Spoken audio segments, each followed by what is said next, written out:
बिस्मिल्लाहिर्रहमानिर्रहीम। अस्सलाम वालेकुम। प्रोग्राम इख्तिलाफ राय के साथ मैं इफ्तिखार काज़मी और शेर रशीद ने अमरीकी साजिश के बयानिए से हवा निकाल दी है।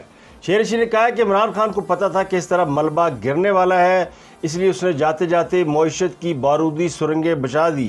शेर रशीद ने एक इंटरव्यू में कहा है कि मुझे IB ने 4 महीने पहले ही बता दिया था कि हुकूमत जा रही है। तो शेर रशीद का ये बयान खान साहब के उस बयानिए के बिल्कुल बरक्स है जिसमें वो ये कहते हैं कि उनको अमरीकी हुकूमत की साजिश की वजह से, तो कहने वाले कहते हैं कि खान साहब के साथ पहले फ़ौज थी, फिर उनके बाद रिटायर्ड फ़ौजी साथ आए और अनकरीब फ़ौजी बैंड उनके साथ होंगे। फ़ौजी बैंड इसलिए मैंने कहा कि उनकी जमात के अंदर इस वक्त बैंड बज रहा है और हर बंदा लड़ने को तैयार है। उनकी ख़वातीन इस बात पर लड़ रही हैं कि उन्हें लॉन्ग मार्च में क्रेडिट क्यों नहीं दिया गया, और उनके सेनेटर इस बात पर लड़ रहे हैं कि एक खान साहब के जो चीफ ऑफ सिक्योरिटी स्टाफ है उनकी अहलिया पर उन्होंने कौम का $2 लाख ज़ाया करने का इल्ज़ाम क्यों लगाया। तो बहुत सारी चीज़ें चल रही हैं, लेकिन जो हम खबर है वो ये है कि मुल्क में अगर आम इंतखाबात आज हो जाते हैं, यानी इलेक्शन जिसका खासा मुतालबा कर रहे हैं, तो फिर PDM के इत्तेहाद को फतह नसीब होगी, 39% वोट मिलेंगे। ये बात एक तहकीकाती इदारे institute for public opinion research के सर्वे में सामने आई है। तो institute for public opinion research ने यह दावा किया है कि अगर आप आज आम इंतखाबात होते हैं और ये सारी जमातें जिसमें हुकूमत में है, इत्तेहादी जमातें, मुस्लिम लीग नून, पीपल्स पार्टी, JUIF और MQM, अगर ये लाइन्स बरकरार रहता है तो इनको 39% वोट मिलेंगे। सर्वे के मुताबिक पाकिस्तान तहरीक-ए-इंसाफ PTI 29% वोटों के साथ दूसरे नंबर पर आ सकती है, और सर्वे के मुताबिक इनफरादी सूरत में 29% अवाम ने PTI को वोट देने का कहा, यानी PTI का वोट बैंक जो है इस वक्त 29% है इस सर्वे के मुताबिक। और अगर उनके मुताहर जमातें जो हुकूमत में अलग अलग इलेक्शन लड़ती है तो फिर मुश्किल जितना जी, तो ये इत्तेहाद बरकरार है। तो कहने वाले कहते हैं कि ये पैगाम भी दिया गया इत्तेहादी जमातों को कि अगर खान साहब का रास्ता रोकना तो इकट्ठे रहना, जागते रहना, वक वक ना होना, वरना खान साहब जो है वो फिर कोई ना कोई चंद चढ़ा देंगे। वैसे तो उनका रास्ता रोकना मुश्किल नहीं है, और जो कुछ वो कर रहे हैं खान साहब, उससे नज़र आ रहा है कि वो दोबारा इक़्तिदार में आने के नहीं हैं, और वो इस बात पर खासे घबराए हुए हैं, और उनकी जमात मुसलसल झूठ बोली जा रही है, हर बात पे झूठ बोलते हैं। तो आज उनके वज़ीर इत्तलात पंजाब के फ़ारूक हबीब साहब वो झूठ बोल रहे थे कि जब हमारी हुकूमत गई तो उस वक्त डॉलर 178 का था और अब 203 रुपये का, यानी मौजूदा दौरे हुकूमत में 60 दिनों के दौरान 25 रुपये का इजाफा हुआ है। तो ये सरासर झूठ है। जब खान साहब की हुकूमत गई तो डॉलर 189 रुपये का था, जो कि अराउंड 190 रुपये जा रहा था। मौजूदा हुकूमत के दौर में, यानी शहबाज शरीफ के दौर में, अब तक 20 दिनों में डॉलर 10 से 11 रुपये उसके, यानी ये 14 रुपये डाउनफॉल हुआ है, और महंगाई बढ़ी है, इसमें कोई शक नहीं। लेकिन झूठ बोले तो किसी कोई ऐसा बोले जो जिसकी, यानी जिस जहाँ पे आवाम को समझ ना आती हो, तो वो दिन दहाड़े झूठ बोले जा रहे हैं। तहरीक-ए-इंसाफ के लॉन्ग मार्च के दौरान पुलिस तशद्दुद और शेलिंग बर्दाश्त करने के बावजूद मखसूस खवातीन की तारीफ करने पर PTI की जो अरकान है दीगर वो लड़ पड़ी हैं, वो नाराज़ हो गए हैं। खवातीन के वफद ने आई मुलाकात की थी खान साहब से, तो खान साहब ने जो अरकान कौमी असम्बली थी जिन्होंने इस्तीफ़े दे दिए और वो तस्दीक करने भी नहीं जा रही और प्रोटोकॉल भी ले रही है, तनख्वाहें भी सुना पकड़ रही हैं। मई की तनख्वाह सुना नहीं दी गई, लेकिन कमरों में बुकिंग उनकी मौजूद है, यानी जो पार्लियामेंट हाउस के कमरे हैं वो नहीं छोड़ रही। तो खवातीन के किरदार की रिपोर्ट पेश की खान साहब को, फिर खवातीन को मिलवाया गया। तो खान साहब ने रिपोर्ट पढ़ी, उसमें लिखा हुआ था जनाब मलाइका बुखारी और जरताज गुल ने बड़ा ज़बरदस्त काम किया और उन्होंने पुलिस तशद्दुद और शेलिंग का सामना किया, तो बाकियों लग गई अग। वो सारी औरतों ने किया, खान साहब हम थी वहाँ पे, ये तो हमने शेलिंग बर्दाश्त की, हमने लोगों को इकट्ठा किया, डी चौक पे जो कुछ हमारे साथ हुआ, बदतरीन शेलिंग उतरी, हम वहाँ से हिले नहीं, हम खवातीन कारकुनान को लेकर आए और हम उस शेलिंग में टस से मस नहीं हुए, लेकिन रिपोर्ट में जिक्र ही कोई नहीं। तो खवातीन अरकान ने खान साहब से कहा कि जनाब जो रिपोर्ट आपको पेश की गई वे झूठी, बेबुनियाद और गलत है, वो हमें भी दिखाएं जनाब। होते पे गया रौला, क्योंकि बाकी खवातीन सियानी थी। वो मलाइका बुखारी जरताज गुल की एक्टिंग से भरपूर वो वीडियो आई हुई है ना, जिसमें वो खांस रही हैं, गाड़ी में बैठी हुई हैं, आंसू गैस, तो वो खवातीन सियानी है, वो अपनी कारकर्दगी को वीडियो बना कर रखते हैं। जिन्हें जिन्हें अपनी वीडियो बनाई ना, उन्होंने तो खास साहब कायल कर लिया। बेगम यास्मीन राशिद, उनके बारे में भी कहा जाता है कि उनका भी पूरी प्लानिंग के साथ वो फिल्म बंदी की गई, वो कैसे गाड़ी लेके जाएंगी और फिर वो कैसे रुकेंगी और कैसे जाएंगी, ये भी एक मिस्ट्री है। उनको उसका रिवॉर्ड मिल गया, अब वो माशाल्लाह सेंट्रल पंजाब की सदर है।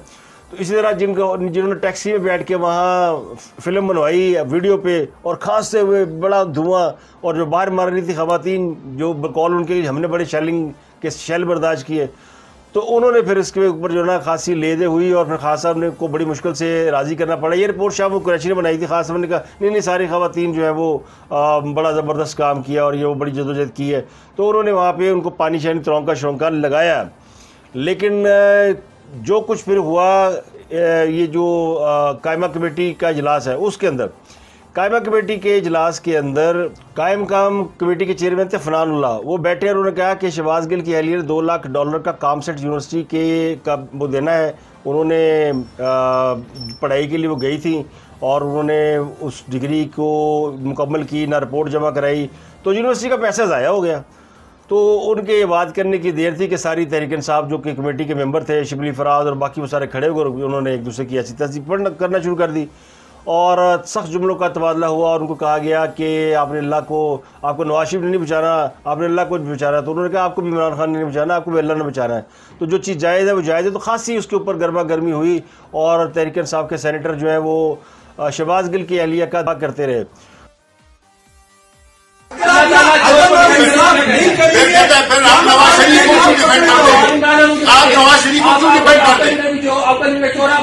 आप हमारा आप कह नहीं सकते या हम जो है ना देखें आपके हम अदम एतमाद के साथ करते हैं। जो मैं बाहर आपको वो भी नहीं निकाल सकता, आप कौन होते हैं निकालने वाले? आप जो है गलत के पॉलिटिकल ऑफिस इस्तेमाल करते हैं। आप कर रहे हैं, यू आर यूजिंग दिस। आप जो है नवाज शरीफ शहबाज शरीफ की बताओ, आपके जो प्राइम मिनिस्टर है वो उस पे है। तो कभी खान साहब दिफा करते हैं गोगी का, फ़र्क गोगी का, और अब शहबाज गुल की अहलिया का दिफा करने लग पड़ते हैं। तो वो अंदर से सारी लाल है, जड़ा पन्नो लाल है भी लाल है। तो ये लालो लालो सिलसिला है। ये डेस्परेशन क्यों है? ये डेस्परेशन सिर्फ खान साहब की जमात में नहीं, ये डेस्परेशन हुकूमत में भी है। और कहने वाले कहते हैं कि शहबाज शरीफ भी बहुत से ऐसे काम कर रहे हैं जो कि वो दबाव में कर रहे हैं और बहुत से ऐसे फैसले कर रहे हैं जिससे उनकी फैसला साजी कुव्वत पर सवाल उठ रहे हैं। अब उन्होंने जो वो डेस्परेट है, वो डिलीवर करना चाहते हैं जो मुझे लगता है, लेकिन वो जितनी जल्दी में डिलीवर करना चाहते हैं ऐसा होता नहीं है। ये यानी चलती गाड़ी में तो उसको चलाना मुश्किल काम नहीं है। गाड़ी ठीक हो तो आप बैठे ड्राइविंग सीट पे और चला ले उसको, लेकिन जो गाड़ी तबाह हो चुकी है, बर्बाद होगी, जब तो उसको ठीक नहीं करेंगे तो गाड़ी चलाना मुश्किल है।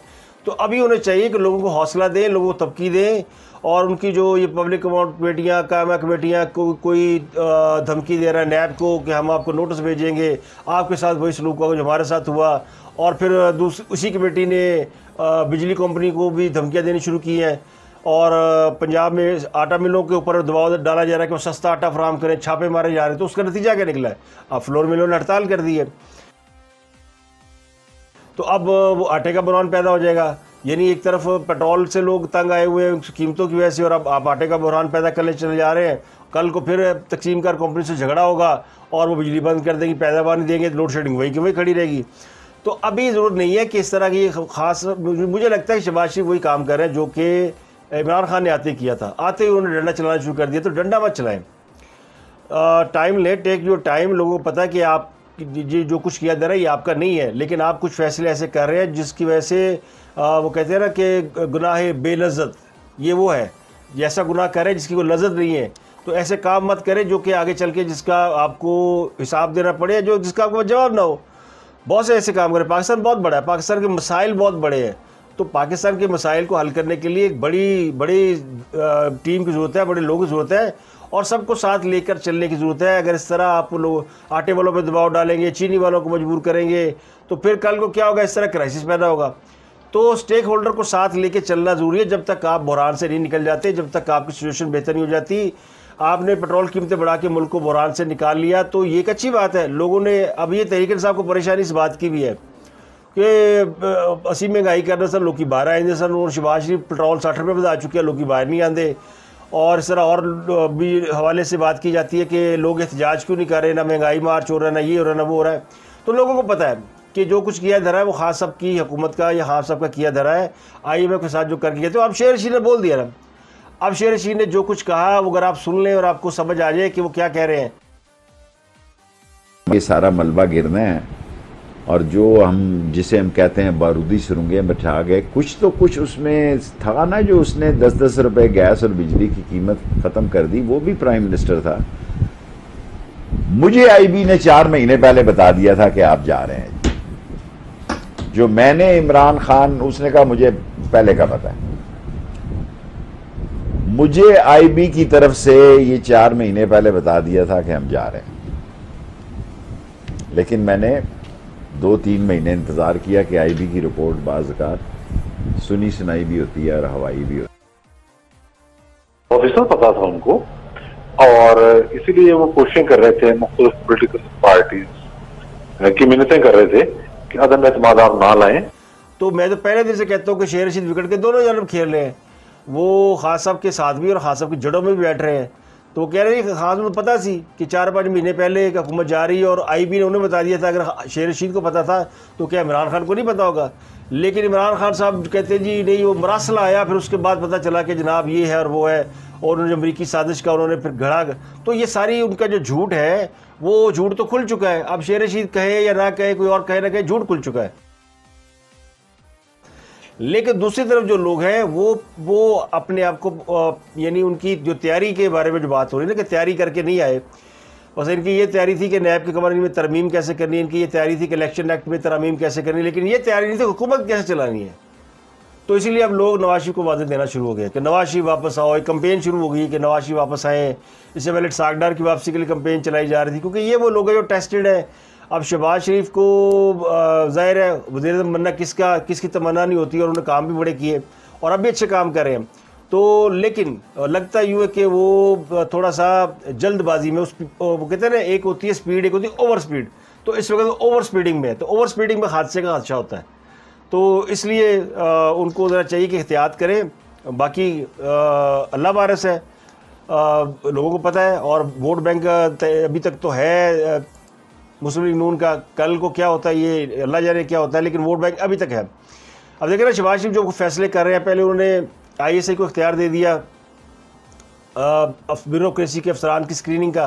तो ब्यूरोक्रेसी के अंदर भी इस बात पे थोड़ी बहुत तो यानी पाई जाती है रिजेंटमेंट कि ये क्या हो गया हमारे साथ। अब उन्होंने साबिक़ वज़ीर इमरान खान के जो मनसूबे थे उनको जारी रखने पर इत्तफाक किया है। तो उन्होंने, इसका मतलब ये कि ये उनको कहा गया कि मनसूबे जारी रखें, क्योंकि खास साहब की हुकूमत खास तो चला नहीं रहे थे, जो चला रहे थे तो फिर उनके मनसूबे जारी रखने पड़ेंगे। तो उस पर भी इत्तफाक हो गया। वो जो वज़ीर का कट्टा बचाओ प्रोग्राम था, फिर उसके बाद कट्टे को मोटा करने का प्रोग्राम था, फिर मुर्गबानी का, तो अंडे कट्टे बच्चे वाले जो प्रोग्राम थे ना, उसके लिए कोई रकम खास मुख्तस कर रखी थी 20 करोड़ रुपये कट्टा बचाव के लिए, और 20-12 अरब रुपये कट्टा मोटा करने के लिए, और मुर्गबानी के लिए 5 करोड़। तो ये 20-25 करोड़ रखे थे। तो उन्होंने कहा जी इसको तो जारी रखे ना, या पता नहीं किसको खुश कर रहे हैं। तो इसका मतलब है जिन्होंने ये कोई और लोग हैं जिनको खुश कर रहे हैं कि वो तहरीक इंसाफ को तो खुश करने के लिए शहबाज शरीफ काम नहीं करेंगे, तो वो इसका क्रेडिट लेने को लेंगे जी कि हम वो पहली जमात है जिन्होंने पिछली हुकूमत के जो है वो मनसूबों को आगे बढ़ाने पे जो है हमने यानी कर रहे हैं, वरना हुकूमतें अमूमन मनसूबे पैक कर देते हैं। तो ये लड़ाइयाँ वक्त के साथ साथ बढ़ रही हैं, और हुकूमत और अपोजिशन दोनों ने मेरे ख्याल फैसला कर लिया कि मुहाज़रे की सियासत पर फोकस रखा जाए। अभी हुकूमत भी यही काम कर रही है और अपोजिशन भी यही काम कर रही है कि एक दूसरे के ख़िलाफ़ बयानबाजी, मुहाज़राई, फोकस जो जिन चीज़ों पे होना चाहिए उन पे नहीं है। और इसीलिए फिर ये इलेक्शन वाली बात जो है वो फिर लोगों के जहनों में गूंजने की इलेक्शन कराएं जी और जान छुड़ाएं। लेकिन IMF का जो मामला आ गया और IMF के साथ जो होनी है डील, उसके मुताबिक तो फिर वो किसी ऐसी हुकूमत के साथ डील तो नहीं करेंगे जो वक्ती तौर पर आई हो। तो इसलिए शायद इनको इत्मीनान होगा कि हम हुकूमत में रहेंगे, और इसीलिए इनके जो वज़रा है वो बजाय प्रोडक्टिव काम करने के अनप्रोडक्टिव कामों पर लगे। प्रोडक्टिव काम करें। प्रोडक्टिव कामों में सबसे इम्पॉर्टेंट ये कि लोगों का जो पिछले 4 साल में मोराल गिर गया है 3.5 साल में, उसको अब करें। हर सरमायाकार को लिफ्ट करें, हर फ्लोर मिल को लिफ्ट करें, हर चीनी वाले को लिफ्ट करें, घी वालों को अपलिफ्ट करें, सबको अपलिफ्ट करें। ये छापे मार के लोगों को डराना, वो माल बंद कर देते हैं, फिर आपको लोग प्रॉब्लम में आते हैं, लोग हुकूमत को गालियाँ निकालते हैं। तो हर चीज़ का एक वक्त होता है। अगर जब वक्त अच्छा होगा तो फिर आप इनके खिलाफ कानून के मुताबिक कार्रवाई कर लीजिएगा। अब खान साहब ने भी मसलहत के तहत देखे ना, उन्होंने सब्सिडी दी और पेट्रोल की कीमत को रोक लिया। तो अब उनको इस बात की फेवर मिल रही है कि वो क्लेम कर सकते हैं कि हमने पेट्रोल की कीमतें नहीं बढ़ाई थी और आते ही हुकूमत ने बढ़ा रही, मलबा इन पे गिरा हुआ है। तो लड़ाइयाँ जनाब चल रही हैं और लड़ाइयाँ चलती रहेंगी। और अब तक की तरह अपना गुरुद्वारा के लोगों का बहुत बहुत ख्याल रखिए और फीडबैक जरूर दीजिएगा।